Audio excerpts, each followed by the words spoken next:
السلام عليكم ورحمة الله وبركاته. نحمد ونصلي على رسوله الكريم. أما بعد، وقد قال الله تعالى في كلامه القديم والفرقان المجيد: أعوذ بالله من الشيطان الرجيم. بسم الله الرحمن الرحيم.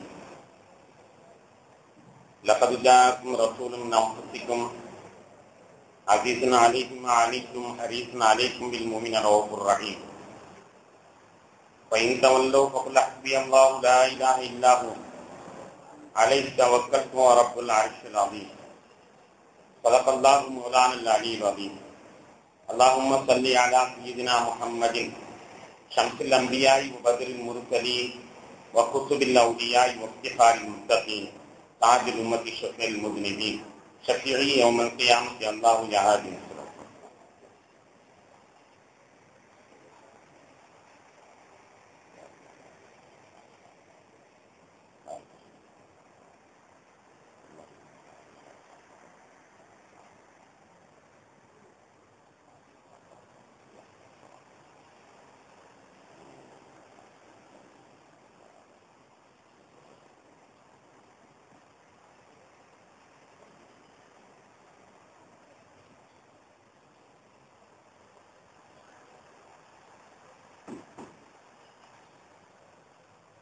கணியத்திற்கும் மதிப்பிற்கும் உரித்தான பெரியோர்களே, சகோதரர்களே, அல்லாஹ்வின் பேரருளால் 4ஆம் நாள் தராவி தொழுகை நிறைவேறிவிட்டு அமர்ந்திருக்கிறோம். இந்த நன்னாட்களில் அல்லாஹ் தஆலா தன்னுடைய அடியார்களுக்கு வழங்குகின்ற அனைத்து நற்பாக்கியங்களை நம் முனியர்களுக்கும் தந்தல் புரிவானாக. இந்த இரவுகளில் நரக விடுதலை வழங்குகின்ற ரப்புல் ஆலமீன் நம்முடைய பேர்களையும் அத்தகைய விடுதலை வழங்கப்பட்டவர்களில் இணைத்தருள் புரிவானாக. உலகத்தை அச்சுறுத்திக் கொண்டிருக்கின்ற பன்றிக் காய்ச்சலின் தீமைகளிலிருந்து உலக மக்களை எல்லாம் பாதுகாத்தல் புரிவானாக. அடியார்கள் எல்லாம் பாவமே செய்தாலும் ரப்புல் ஆலமீன் யா அல்லாஹ், நீ அவர்கள் மீது கோபம் விடாமல் இருப்பாயாக. அடியார்கள் தங்களுடைய செயல்களை பாவத்தால் மாற்றிக்கொண்டாலும் இறைவா, நீ உன்னுடைய இரக்க குணத்தை நீ மாற்றிக்கொண்டு இல்லாமல் இருப்பாயாக. கணியத்திற்குரியவர்களே, கண்மணி நாயகம் ஸல்லல்லாஹு அலைஹி வஸல்லம் அவர்களுடைய சிறப்பு இயல்புகளை பற்றி இந்த தொடரில் நாம் விளக்கி வருகிறோம். சிலருடைய பயான்களுக்கு நீங்கள் செல்வீர்களே, ஆனால் பெருமானாரின் மீது நீங்கள் வைத்திருந்த அந்த மதிப்பு கொஞ்சம் கொஞ்சமாக குறைந்து வருவதை காண முடியும். ஆனால் அல்லாஹ்வின் அருளால் இந்த தொடரிலே கண்மணி நாயகம் ஸல்லல்லாஹு அலைஹி வஸல்லம் அவர்கள் மீது நாம் கொண்டிருக்கின்ற அன்பு சிறிது சிறிதாக அதிகமாக ஆக வேண்டும். நம் அனைவர்களையும் ஆஷிக்கு ரசூல்களாக அல்லாஹ் கபூல் செய்ய வேண்டும் என்பதே இந்த சொற்பொழிவனுடைய நோக்கமாகும். கணியத்திற்குரியவர்களே, உலகத்தில் பிறக்கக்கூடிய சிலர் சரித்திரம் படைப்பார்கள், சிலர்கள் சரித்திரமாக ஆகுவார்கள். ஆனால் கண்மணி நாயகம் ஸல்லல்லாஹு அலைஹி வஸல்லம் அவர்கள் சரித்திரத்திற்கே சவால் விட்டவர்களாக உலகில் தோன்றியிருக்கிறார்கள். துப்பறியும் கதையை பற்றி விளக்கம் சொல்லும் பொழுது சொல்வார்கள், துப்பறியும் கதை என்றால் என்ன? முதல் பக்கத்தில் நடந்த கொலையை கடைசி பக்கத்தில் யார் செய்தார் என்று விடுவிப்பதுதான் துப்பறியும் கதை. அதுபோன்று நபிகள் நாயகம் ஸல்லல்லாஹு அலைஹி வஸல்லம் வரலாற்றை அல்லாஹு தாலா ஒரு பெரிய சித்திரமாக நமக்கு அறிமுகப்படுத்துகிறார்.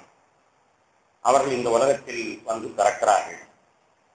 பிறக்கும் பொழுது சராசரி குழந்தைகளை போன்று பிறக்காமல் சஜிதாவிலே அவர்கள் பிறக்கிறார்கள். தாயினுடைய உறுப்பிலிருந்து கீழே விழும் பொழுது சஜிதா செய்த வண்ணம் பிறக்கிறார்கள். பிறந்து விட்டு பின்பு வானத்தை நோக்கி தலையை தூக்குகிறார்கள். அதன் பிறகு விரல்களை கொண்டு வானத்தை நோக்கி சுட்டி காட்டுகிறார்கள். பெருமானார் பிறந்த பொழுது நடந்த நிகழ்ச்சி. அதோடு அவர்கள் எவ்வாறு பிறந்தார்கள்? மக்தூனன், மஸ்ரூரன், மக்ஹூலன், முஸர்ரஜா என்று ஹதீஸ் ஷரீஃபில் காணப்படுகிறது. ஹத்னா செய்யப்பட்டவர்களாக, தொப்புள் கொடி முறையாக நறுக்கப்பட்டவர்களாக, தலை முடி நன்கு சீவப்பட்டவர்களாக, நபிகள் நாயகம் ஸல்லல்லாஹு அலைஹி வஸல்லம் அவர்கள் கண்ணுக்கு சுருமாயிட்டவர்களாக பிறக்கிறார்கள் என்று அவருடைய பிறப்பை பற்றி பின்னால் அவர்கள் சொல்வார்கள். இதுல சராசரி குழந்தையை போன்று அல்லாமல் சஜிதாவில் வீழ்ந்துவிட்டு வானத்தை நோக்கி 2 கையை கொண்டு சுட்டி காட்டினார்கள். அதற்கு என்ன பொருள்?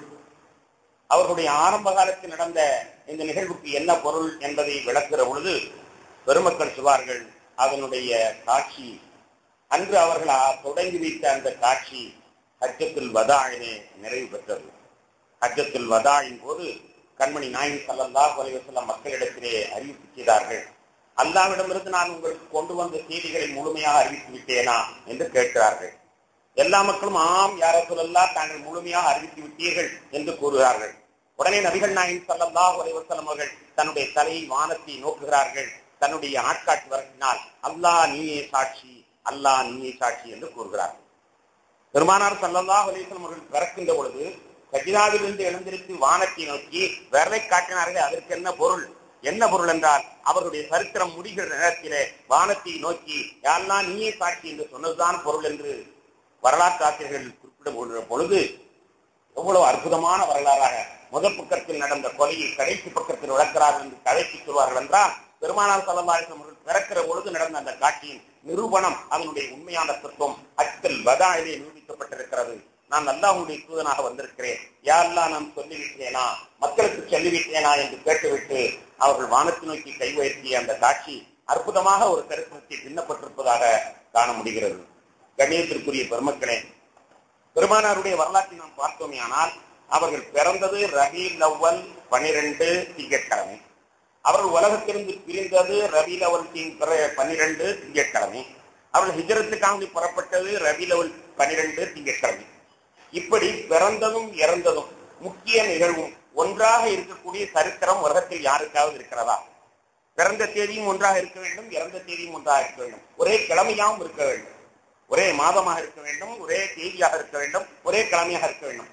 பிறந்ததும் இறந்ததும் வாழ்க்கையில் ஏற்பட்ட மிகப்பெரிய மாற்றமும் மூன்றும் ஒரே நாள் நடந்த சரித்திர ஆசிரியர்கள் உலகத்தில் யாராவது இருக்கிறார்களா? பெருமானார் ஸல்லல்லாஹு அலைஹி வஸல்லம் அவர்களை போன்று யாருமே இருக்க முடியாது. அது மட்டுமல்ல, நபிகள் நாயகம் ஸல்லல்லாஹு அலைஹி வஸல்லம் அவர்களை பற்றி ஹஜ்ரத் இப்னு அப்பாஸ் ரலியல்லாஹு அன்ஹு அறிவிக்கின்ற பொழுது சொல்வார்கள், உனித ரசூலுல்லாஹி ஸல்லல்லாஹு அலைஹி வஸல்லம் யௌமல் இஸ்னைன் வ துன்பியா யௌமல் இஸ்னைன் வ ஹாஜர யௌமல் இஸ்னைன் வ கதிம மதீனா யௌமல் இஸ்னைன் வ தூஃபிய யௌமல் இஸ்னைன் வ ரஃபஅல் ஹஜர யௌமல் இஸ்னைன் என்பதாக அறிவிப்பார்கள். அஹ்மத் ஷரீஃபிலே இந்த ஹதீஸ் பதிவு செய்யப்பட்டிருக்கிறது. பிறந்தது திங்கட்கிழமை, நபியாக ஆக்கப்பட்டது திங்கட்கிழமை, அவர்கள் மக்காவிலிருந்து நாடு கடந்து சென்றது திங்கட்கிழமை, மதீனா போய் சேர்ந்தது திங்கட்கிழமை, வஃபாத்தானது திங்கட்கிழமை, ஹஜ்ருல் அஸ்வத் என்ற கல்லை எடுத்து அந்த கஅபத்துல்லாஹ்வை பொருத்தியது திங்கட்கிழமை. இப்படி எல்லாமே திங்கட்கிழமையாக ஒரு சரித்திரத்தில் யாராவது ஒருவரை நாம் தினம் காட்ட முடியுமா? கண்ணியத்திற்குரிய பெருமக்களே, இது உண்மையிலேயே யதார்த்தம் அல்ல. திட்டமிட்டு அப்படி அமைகிற ஒரு காலத்தில் தான் ரசூலுல்லாஹை அல்லாஹ் பிறக்கச் செய்கிறார். பிறப்பும் ஒரே மாதமாக தேதியாக கிழமையாக, இறப்பும் அதே மாதமாக தேதியாக கிழமையாக இருக்கிற நேரமாக பார்த்து அல்லாஹ் தஆலா அவர்களை பிறக்க செய்கிறான். சந்தர்ப்பத்தை பார்த்து பிளான் பண்ணித்தான் பெருமானார் ஸல்லல்லாஹு அலைஹி வஸல்லம் பிறப்பை அல்லாஹ் தந்திருக்கிறான் என்பதை நாம் அறிந்த பொழுது மிகப்பெரிய ஆச்சரியத்தை அடைகிறோம். கணேசத்திற்குரியவர்களே, யதார்த்தம் அல்ல, எல்லாமே திட்டமிட்டதுதான். உதாரணமாக எடுத்துக்கொண்டால் இந்த வருஷம் ஒரு பெரிய அதிசயமான வருஷம். உலகத்தில் உள்ள எல்லா நாடுகளும் ரமலானை ஒன்றாக கொண்டாடுகின்றன. ரமலான் பிறையை ஒன்றாக முதல் தேதியை எல்லா நாடுகளிலேயும் முதல் தேதி ஒன்றாக இருக்கிறது.